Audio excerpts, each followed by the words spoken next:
Yo, what's going on, guys? And today I just wanted to talk about this Mark Williams Dalton Knecht trade that has been rescinded. It's interesting because he now joins Sean Elliott, as well as I think Tyson Chandler, Chris Paul, and I think that's really Bogdanovich are really the only other ones in NBA history that were rescinded. As you guys know, Bogdan was supposed to be in a sign-in trade from Sacramento to Milwaukee. The deal fell through because Bogdan didn't actually agree to the deal, and then he later went to the Hawks. So I know it's not technically rescinded, but that's one of them.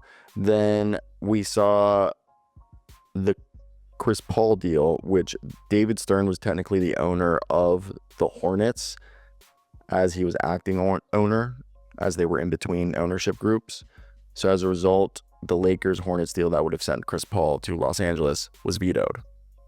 And the deal for Tyson Chandler is the most famous one, as he failed a physical due to a toe injury, and that resulted in him not going to the Oklahoma City Thunder, which would have been like a huge piece for a young and upcoming team that ended up going to the finals a few years later that people don't really talk about. So to me, I think that's one of, if not the most interesting. And then, of course, the Sean Elliott one. If you guys didn't know, Sean Elliott was traded to the Blazers, or not, my apology, I said the Blazers, to the Rockets from the Pistons. And when they brought him in, they discovered that Sean Elliott had a kidney issue. Yeah, it was a very strange one. And I know you guys might be sitting here like, oh, I didn't ask for like this abbreviated history of rescinded trades. But I think it's cool to give people context of what has happened in the NBA.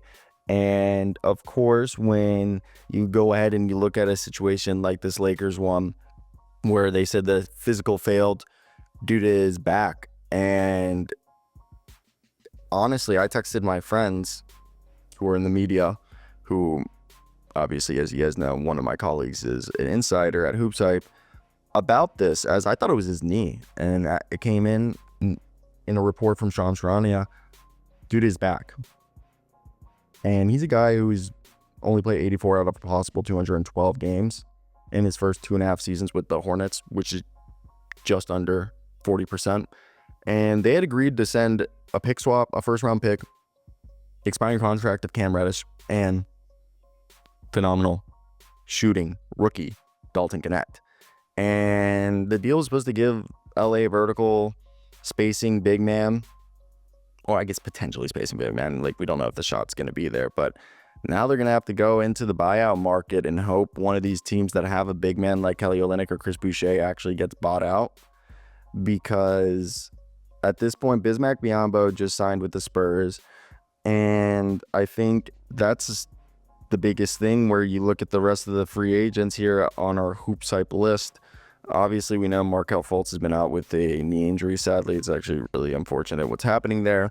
And I think one of the more interesting things about this is the fact that we've had to see a team like the Lakers struggle with defending bigger teams. And they're not necessarily a good rebounding team, and they're not creating second chance opportunities for themselves. So one would have to assume that going out and getting yourselves a big would be on the list of priorities, especially now that this trade had fallen through. Even though this isn't like the trade that I would have done. Like, if you were shopping Dalton Knecht for a big man, you're telling me for that deal you couldn't pry Wendell Carter from Orlando, or even Goga Bitsadeh, all suitable options.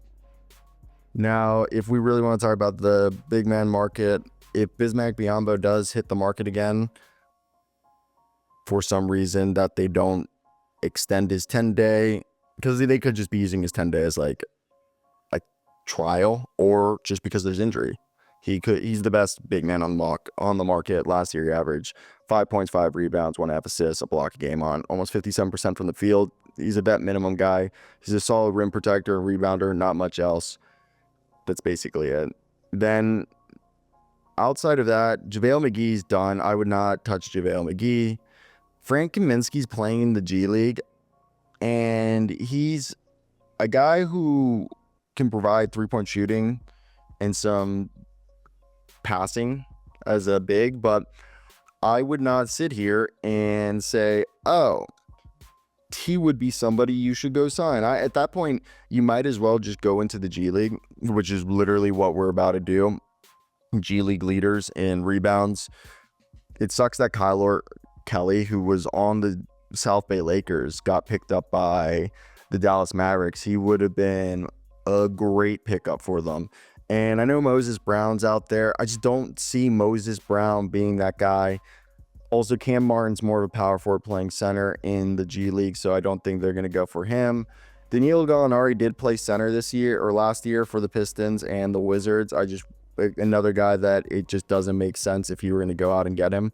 But if I was in the G League or looking at the G League as where we would probably go ahead and think of our first options, I know the idea of bringing in a G League guy might sound bad on the surface, but it's how it is. In the NBA, they don't even sign NBA free agents who aren't playing in the G League unless like they're a well-known name or somebody that has been in the NBA or overseas that they know is fine, or it's beginning of the season.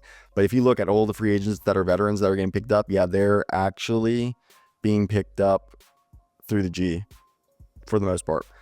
Now, outside of Moses Brown, I think a guy like Tony Bradley is one of the more accomplished guys, as well as Jahlil Okafor.